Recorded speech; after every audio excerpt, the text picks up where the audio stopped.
Alors, salut chers amis, salut chers tous, j'espère que vous allez tous très bien.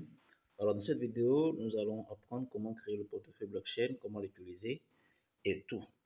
Alors, dans un premier temps, on va directement dans le navigateur, d'accord, Chrome, et on met blockchain.com, comme vous voyez en haut.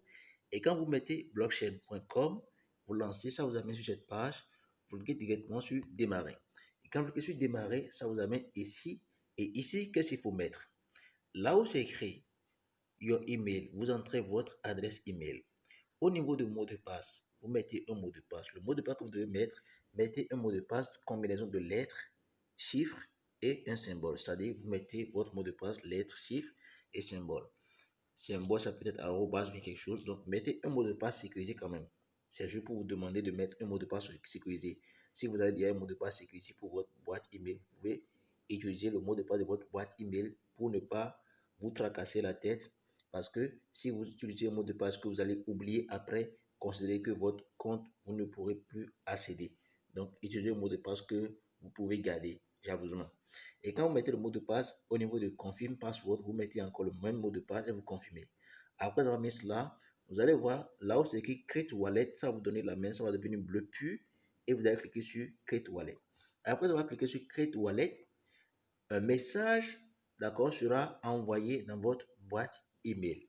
Alors, c'est quel message vous allez voir? Vous revenez dans votre boîte email, vous allez recevoir ce message où c'est écrit Verify your email. Vous cliquez tout simplement sur This is my email. D'accord? This is my email pour dire que oui, ça c'est mon email. Et ça va être confirmé, validé.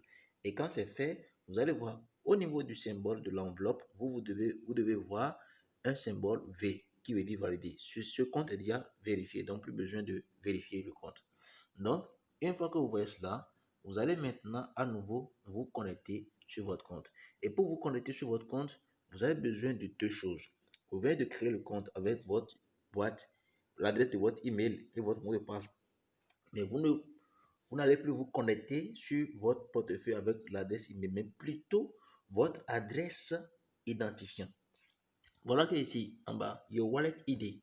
Vous voyez ce que je suis en train de sélectionner ici. D'accord? Voilà. Ce qui est en bas, c'est ça qui est votre adresse. D'accord? C'est ça qui est l'adresse de votre portefeuille. Donc, regardez bien, voilà, ce qui est en bas. Ce qui est en bas. Donc, c'est ça qui est votre adresse en bas de Your Wallet ID. Ce qui est en bas de Your Wallet ID, c'est ça qui est votre adresse ID. Donc, vous allez donc sélectionner ceci. Et quand vous sélectionnez, vous cliquez sur copier. Vous copiez cela. Après avoir copié cela, pour pouvoir utiliser l'application c'est-à-dire le portefeuille blockchain de façon pratique et simple, je vous conseille d'aller télécharger l'application sur Play Store. Après avoir créé votre compte sur le navigateur, vous venez sur Play Store, vous mettez blockchain wallet et vous lancez la recherche, ça vous amène sur cette application. Comme moi j'ai de l'application, ça vous demande de l'ouvrir directement. Mais vous, si vous n'en avez pas, vous devez télécharger. Bon, j'ouvre.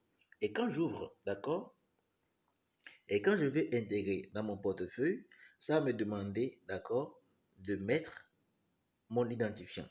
Alors, je vais vous montrer cela ici sur le navigateur. Voilà, ici. Donc, je suppose que j'ai déjà créé mon compte. Et si j'ai déjà créé mon compte, d'accord, je ne vais plus utiliser cela. Je vais seulement cliquer sur Sign In. D'accord? Je clique sur Sign In. Et quand je clique sur Sign In, ça va me demander de mettre mon adresse wallet. Donc, je vais donc copier ici mon adresse wallet ici. Wallet ID, je colle. Et quand je colle, ici, le mot de passe. Permettez-moi de mettre mon mot de passe, s'il vous plaît. Alors, après avoir mis mon mot de passe, je clique tout simplement sur Login. Et quand vous cliquez sur Login, la plateforme va vous envoyer, d'accord, un message pour vous dire, oui, avant d'accéder à votre portefeuille, vous devez aller autoriser l'accès à votre portefeuille. Voilà. Donc, je viens d'accéder déjà au portefeuille tout récemment. Sinon, je devais recevoir un message pour dire, allez autoriser l'appel. Et le message qui permet d'autoriser, vous allez ici, d'accord, dans votre boîte email, vous allez recevoir le message de ce genre. Voilà. le message que vous devez recevoir. Voilà, un type de message comme ça. Voilà, autoriser la connexion. Et vous cliquez tout simplement sur autoriser la connexion. Quand vous cliquez sur autoriser la connexion, d'autres pages vont s'afficher pour vous demander de cliquer sur oui, à dire accepter ou rejeter. D'accord? Et vous cliquez sur accepter. Quand vous cliquez sur accepter, là, le compte va vous donner l'accès de se connecter à votre compte. Je l'ai déjà fait, donc plus besoin de répéter. Et là, je viens sur mon portefeuille. D'accord? Je viens sur mon portefeuille ici. Alors, on continue le reste sur l'application de façon plus rapide et pratique. Donc, je viens sur l'application ici. Arrivé sur l'application, ça va vous demander de créer un code PIN. Donc, vous créez un code PIN et vous confirmez. Quand vous créez votre code PIN de cachet, vous confirmez. Vous allez maintenant accéder à votre portefeuille blockchain sur votre application blockchain. Alors, une fois que vous êtes sur votre portefeuille blockchain, d'accord, dans l'application blockchain, voilà ce que vous allez faire. Je suppose que vous voulez recharger votre portefeuille en dollars Bitcoin. Qu'est-ce qu'il faut cliquer? Vous voyez en bas ici écrit activité, swap, accueil, buy and sell et puis transfert. Vous cliquez seulement sur transfert. Et quand vous cliquez sur transfert, vous allez voir recevoir. Je veux recevoir par exemple de Bitcoin. Je clique sur Bitcoin, d'accord? Et je veux voir, on me met ici adresse Bitcoin, my Bitcoin wallet. Je clique sur l'adresse là seulement. Et on me demande, on me met un message de oui, de connecter, de copier l'adresse. Je clique sur oui. Et ça me dit copier dans le presse-papier. Donc, ça veut dire que l'adresse vient d'être copiée. Alors, pour recharger mon portefeuille Bitcoin, soit j'ai un fournisseur ou bien j'ai un particulier chez qui j'ai l'habitude de prendre le Bitcoin. Donc, si vous avez un fournisseur, mais si vous n'en avez pas, vous allez demander, vous en aurez. D'accord? Il y en a plein. Il y a des plateformes également qui vendent des Bitcoins. Alors, quand vous copiez votre adresse Bitcoin, vous allez donc sur la page de votre fournisseur qui veut vous envoyer les bitcoins. Et ensuite, vous venez ici. Je suppose que c'est le inbox de mon fournisseur qui va envoyer les bitcoins, par exemple. Ça, c'est un exemple que je vous donne. Donc, je viens ici, c'est le fournisseur qui va envoyer des bitcoins. Donc, je viens ici, je vais lui envoyer l'adresse bitcoin. Je vais copier, je vais coller et je lui envoie l'adresse bitcoin. Et à son tour, il prend l'adresse pour m'envoyer les bitcoins.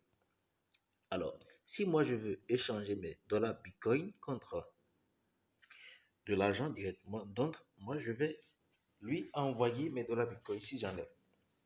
Alors, je clique encore sur transfert et je clique sur envoyer. Je suppose que c'est des dollars bitcoin cash que je vais envoyer.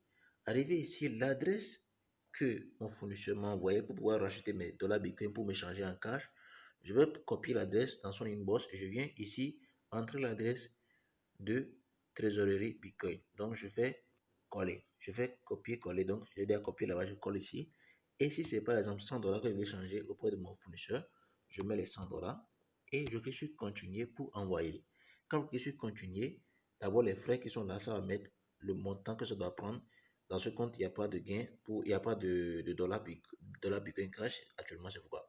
Donc, ça va mettre les frais et vous cliquez sur continuer, ça va vous demander d'envoyer, vous cliquez sur envoyer et ça sera envoyé. Et une fois que c'est envoyé maintenant, votre fournisseur, d'accord, va vous envoyer votre cash, l'échange, l'équivalent de ce que vous avez envoyé. Et là, vous recevez votre argent comme ça. Et donc, c'est comme ça qu'on échange, d'accord, des dollars Bitcoin en cash ou des cash en dollars Bitcoin. C'est comme ça se passe. Pas besoin d'intermédiaire, c'est peer-to-peer. Vous envoyez vers la personne qui veut vous échanger et directement vous recevez. C'est pas comme dans les banques où quelqu'un veut vous envoyer de l'argent, il vous envoie d'abord dans une banque, arrivé dans la banque, vous devez payer les frais, d'accord, avant de recevoir votre argent. Non. Ici, c'est peer-to-peer. Vous avez directement votre argent. Voilà. Donc, même si c'est beaucoup d'argent, vous pouvez échanger sans aucun souci. Voilà. L'essentiel, c'est de maîtriser un fournisseur ou bien vous avez une plateforme sur laquelle vous pouvez échanger vos bitcoins. Voilà. Et ensuite, ici, dans votre portefeuille blockchain, vous pouvez choisir la devise de votre choix. Ça peut être en dollars ou en euros. Vous venez ici, vous allez voir réglage. Cliquez sur réglage, vous allez voir ici monnaie locale. Cliquez sur monnaie locale Et ensuite, vous allez voir les différents types de monnaie. Dollars, ainsi de suite, euros et autres. Vous mettez en ce que vous voulez. Et puis, ça sera comme ça pour vous. Donc, voilà un peu ce que vous devez savoir sur la blockchain. Comment créer un portefeuille blockchain, comment l'utiliser, comment recharger. Et quand vous envoyez de la Bitcoin, d'accord, pour pouvoir savoir si c'est parti ou pas, vous cliquez tout simplement sur activité. Arrivé sur activité, vous allez voir ce que vous avez reçu ou bien ce que vous avez envoyé. Voilà. Vous cliquez ici, vous allez voir les détails. Voilà. Donc, voilà un peu. Et vous pouvez toutefois faire capture d'écran sur votre blockchain. Et pour faire la capture d'écran, vous devez rentrer dans ceci, dans les onglets 3 barres, et vous cliquez sur réglage. Vous allez voir dans les informations quelque part écrit activer, d'accord, les captures d'écran. Si vous n'activez pas les captures d'écran, vous ne pourrez pas faire capture d'écran dans la blockchain. Et là, vous pouvez faire des captures d'écran. Voilà, j'ai envoyé tel. Après avoir cliqué sur activité, vous cliquez sur ce que vous avez envoyé ou bien reçu. Pour faire capture d'écran pour prouver à la personne que voilà, oui, j'ai reçu, oui, j'ai envoyé. Donc, merci, chers amis. J'espère que vous avez pris bonne note. Et la suite au prochain numéro. C'était Destino.